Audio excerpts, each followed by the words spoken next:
You do it. Make your dreams come true. Yes, you can. Yes, you can. Just do it. Both have a receiving set and a broadcasting station for the vibrations of thought, a fact which explains the importance of moving with definiteness of purpose instead of drifting, since the brain may be so thoroughly charged with the nature of one's purpose that it will begin to attract the physical or material equivalents of that purpose. Get it into your consciousness that the first radio broadcasting and receiving set was the one that exists in the brain of man. And not only does it exist in the brain of man, but it exists in a great many animals. I have a couple of Pomeranian dogs, and they know exactly what I'm thinking sometimes before I know. They're so smart. They can tune in on me. They know when we start off for an automobile ride whether they're going or whether they're not. Don't have to say a word, not a word, because they're in constant attunement with us. Your mind is sending out vibrations constantly, and if you're a salesman and you're going to call on a prospective buyer, the sale ought to be made before you ever come into presence of the buyer. Had you ever thought of that? If you're going to do anything requiring the cooperation of other people, condition your mind so that you know the other fellow is going to cooperate.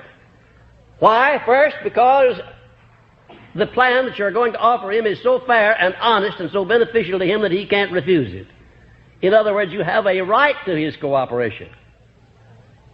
You would be surprised to know what a change there will be in people when you come sending out over this broadcasting station of yours positive thoughts instead of thoughts of fear.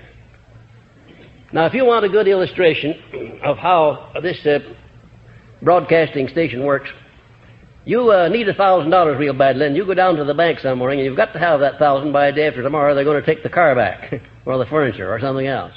You just have to have that $1,000. Why, the banker can tell the moment you walk inside the door that you just have to have it, and he doesn't want you to have it. Isn't that funny? No, it's not funny. It's tragic.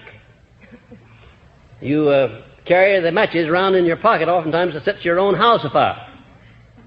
You broadcast your thoughts, and they precede you.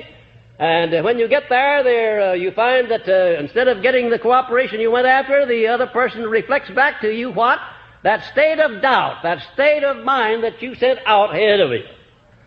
I used to teach salesmanship. I made my living that way for a long time while I was doing the research on this philosophy. And I have taught over 30,000 salesmen, many of them now life members of the coveted $1 Million Roundtable in the life insurance field.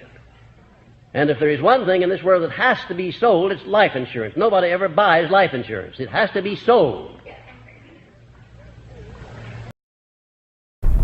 If we look to the answer as to why for so many years we achieved so much, prospered as no other people on earth, it was because here in this land we unleashed the energy and individual genius of man to a greater extent than has ever been done before.